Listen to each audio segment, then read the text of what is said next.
வணக்கம் நண்பர்களே. சித்த மருத்துவங்கிறது நோயை மட்டும் குணப்படுத்துறதில்ல, அது நம்ம உடம்போட இயற்கையான சமநிலையை திரும்ப கொண்டு வர்ற ஒரு அற்புதமான கலை. அந்த கலையோட மையத்துல இருக்கிறது தான் இந்த 32 வகையான உள்மருந்துகள். வாங்க இன்னைக்கு அதோட ரகசியங்களை பத்தி விரிவா பார்க்கலாம். சித்த மருத்துவத்துல சிகிச்சை முறைகளை நம்ம பொதுவா ரெண்டா பிரிக்கலாம். ஒன்னு உடம்புக்குள்ள போய் வேலை செய்யற உள்மருந்துகள், இன்னொன்னு உடம்புக்கு வெளியே பயன்படுத்துற வெளிமருந்துகள். ஆனா இன்னைக்கு நம்மளோட முழு கவனமும் அந்த 32 வகையான உள்மருந்துகள் மேலதான் இருக்க போகுது.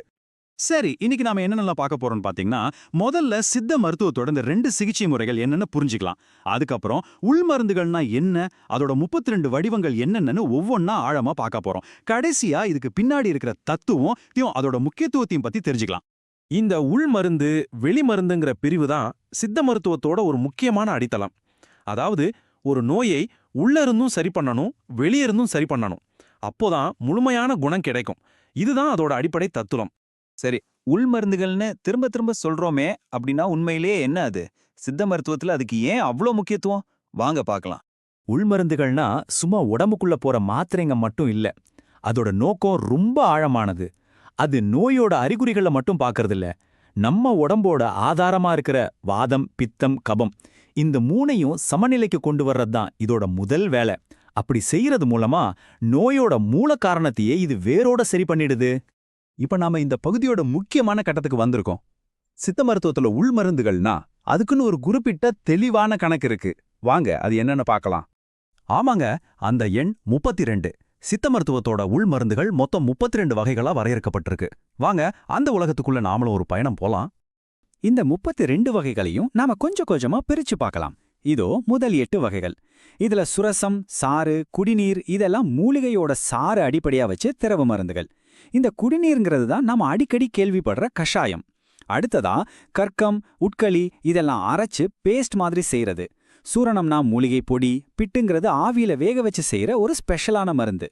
அடுத்த 8 வகைகளை பார்த்தீங்கன்னா தயாரிப்பு முறைகள் இன்னும் கொஞ்சம் மாறுது. வடகம், மாத்திரை இதெல்லாம் நமக்கு தெரிஞ்ச உருண்ட வடிவங்கள். ஆனா பாருங்க, வெண்ணெய், நெய் மாதிரியான பொருட்களை வச்சும் சித்த மருத்துவத்துல மருந்துகள் இருக்கு.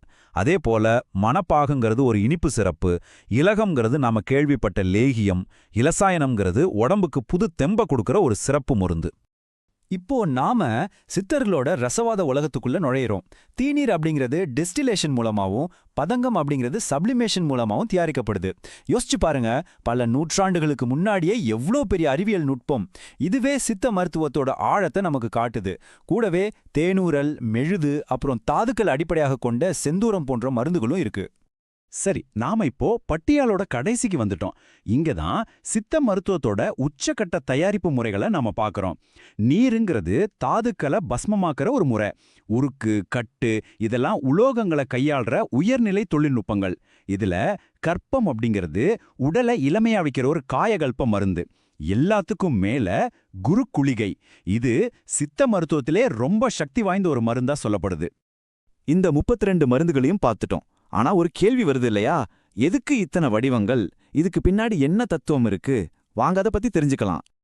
இங்கேதான் சித்த மருத்துவத்தோட சிறப்பே இருக்கு. இந்த உள் மருந்துகள் நோயோட அறிகுறிகளை மட்டும் துரத்துறதில்ல, அதுங்க நேரா நோயோட வேருக்கே போய் அதை சரி செய்யும். இதனால உடம்புக்கு பலம் கிடைக்கும், சக்தி கூடும், உடலோட இயற்கையான சமநிலையும் திரும்ப வரும். இதுதான் உண்மையான முழுமையான குணம். ஆமா, இதுதான் சித்த மருத்துவத்தோட ஒரு முக்கியமான தனித்துவம். இவ்வளவு தெளிவா, துல்லியமா வகைப்படுத்தப்பட்ட ஒரு உள்மருந்து முறை வேற எந்த பாரம்பரிய மருத்துவத்திலையும் பார்க்கறது ரொம்ப கஷ்டம். இதுல இருந்து நாம என்ன புரிஞ்சுக்கணும்னா, சித்த மருத்துவம்ங்கிறது வெறும் மருந்து மாத்திரை சம்பந்தப்பட்டது மட்டுமில்ல, அது ஒரு முழுமையான வாழ்க்கை முறை. சித்த மருத்துவம் நம்ம உடல், நம்ம மனம், அப்புறம் நம்மள சுத்தி இருக்கிற இயற்கை, இந்த மூணுக்கும் நடுவுல இருக்கிற ஒரு சமநிலைய பத்தி தான் பேசுது. இந்த பேலன்ஸ் எப்ப தப்பாகுதோ அப்பதான் நோய் வருது. நாம பார்த்த இந்த 32 உள் மருந்துகளும் அந்த சிதைஞ்சு போன சமநிலையை சரி பண்றதுக்கான சக்தி வாய்ந்த கருவிகள் தான். கடைசியா உங்களுக்கு ஒரு கேள்வி. பல ஆயிரம் வருஷத்துக்கு முன்னாடி உருவான எந்த மருத்துவ அறிவை நாம புரிஞ்சுக்கிறது இன்னைக்கு நாம ஆரோக்கியத்தை பார்க்குற விதத்துக்கு ஒரு புது கோணத்தை கொடுக்காதா? இத பத்தி நீங்க என்ன நினைக்கிறீங்கன்னு சொல்லுங்க.